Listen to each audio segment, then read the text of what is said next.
Shalom, shalom. Oh, je bénis le Seigneur encore qui me fait la grâce de parler et de parler de sa part. Alléluia. Bien-aimés, vous voyez, la Bible même dit que nous sommes sur la grâce du fait que nous sommes sur la grâce, c'était un profit même du fait que nous sommes sur la grâce pour commettre certaines choses. Bien-aimés, la grâce ne nous enseigne pas le péché. La grâce ne tolère pas le péché. La grâce ne fait pas de compromis avec le péché. La grâce ne vient pas pour nous encourager au péché. Mais la première des choses que fait la grâce, c'est de nous enseigner. Alléluia.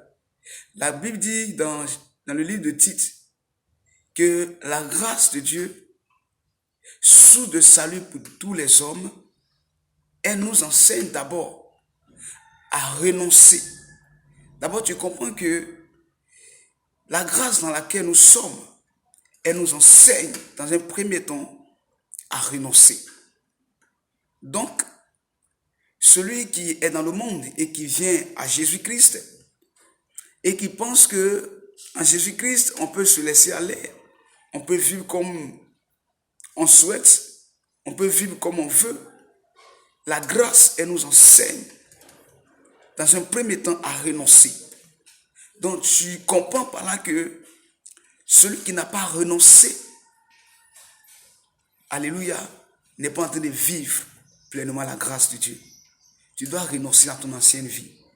Tu dois renoncer à ton moi. Tu dois renoncer à tes copains, à tes copines. Tu dois renoncer à ta colère. Tu dois renoncer à ton orgueil. Tu dois renoncer à ton arrogance. Tu dois renoncer à ta fierté. Tu dois renoncer à tout ce qui fait blocage, à tout ce qui attriste l'Esprit de Dieu. C'est là la grâce de Dieu. Elle nous enseigne à renoncer. Bien-aimés frères et sœurs, nous sommes sur la grâce, certes, mais elle nous enseigne à renoncer à beaucoup de choses.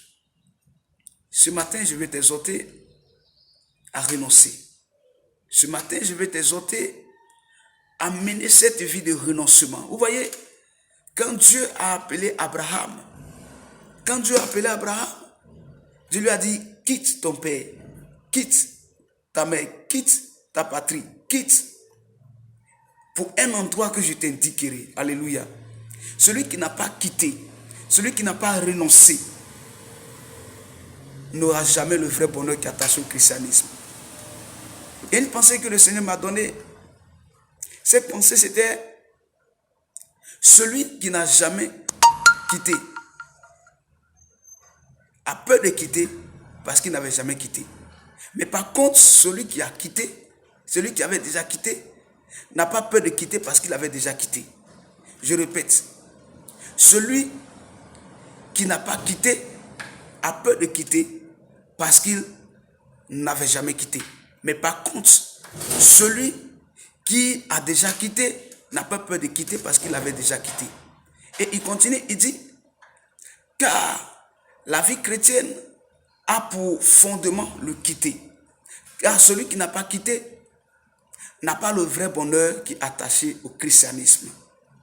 Mon frère, c'est pourquoi la Bible dit que quand Abraham a quitté sa patrie, il a quitté sa maison, il n'a pas eu peur de se séparer de Lot.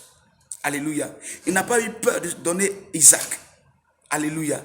Bien-aimé, tu dois quitter. Si tu as peur de quitter ton premier gars, si tu as peur de quitter celui qui paye ta maison, qui paye ta pommade, si tu as peur de quitter cette affaire bizarre, si tu as peur de quitter cette vie, bien-aimé, et que tu es encore en Christ, tu n'auras pas le vrai bonheur. Car tu dois faire le sacrifice de quitter. Vous voyez, il a dit à Abraham, il dit, c'est quand tu vas quitter que je t'indiquerai. Quand vous lirez bien Genèse chapitre 12, au verset 1, au verset 2, il dit, c'est quand tu quitteras pour un endroit que je t'indiquerai. Pour dire que Dieu ne t'indique pas avant même de quitter. Il veut que tu quittes. Il y a certaines personnes qui exigent que Dieu le montre d'abord avant de quitter. Tu es dans une relation avec un homme. Tu veux que Dieu te montre ton mari d'abord avant de laisser le mari des autres. Non, tu dois d'abord quitter. Tu dois d'abord abandonner celui qui paie ta maison injustement. Tu dois d'abord abandonner cette affaire fraude, cette affaire dont tu fraudes, dans laquelle tu fraudes. Tu dois quitter d'abord. Ce travail qui t'amène à la corruption, tu dois quitter d'abord. Avant que Dieu ne te guide, Dieu ne t'indique ce que tu dois faire. Alléluia. Et c'est ça, la grâce de Dieu. Tu dois quitter. Tu dois abandonner pour une vie meilleure. Alléluia. Si je veux citer ceux qui ont quitté dans la Bible, le nombre en a exorbitant, le nombre est assez élevé. Quand on lit même dans les évangiles, Pierre même a posé la question au Seigneur. Il a dit, mais Seigneur, nous avons tout quitté, nous t'avons suivi. Jésus même a répondu avec une réponse vraiment très encourageante, très favorable. Il dit, personne ne peut quitter toutes ces choses et revenir à moi et ne recevra pas au centuple. Pour dire que tout ce que tu quittes pour Dieu, Dieu, il parfait. Alléluia, il parfait pour te donner. Si tu as quitté une relation d'adultère, Dieu te donne un mariage. Alléluia.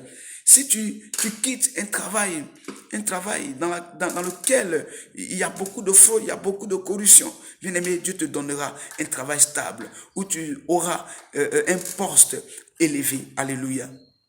Alors, la grâce de Dieu, c'est le renoncement. La grâce de Dieu, c'est le quitter. Car celui qui n'a jamais quitté n'a pas le vrai bonheur qui est attaché au christianisme. Que Dieu vous bénisse. Que la grâce de Dieu soit votre partage. Demeurez bénis. Paix sur vous, paix sur votre maison. Au nom de Jésus. Shalom.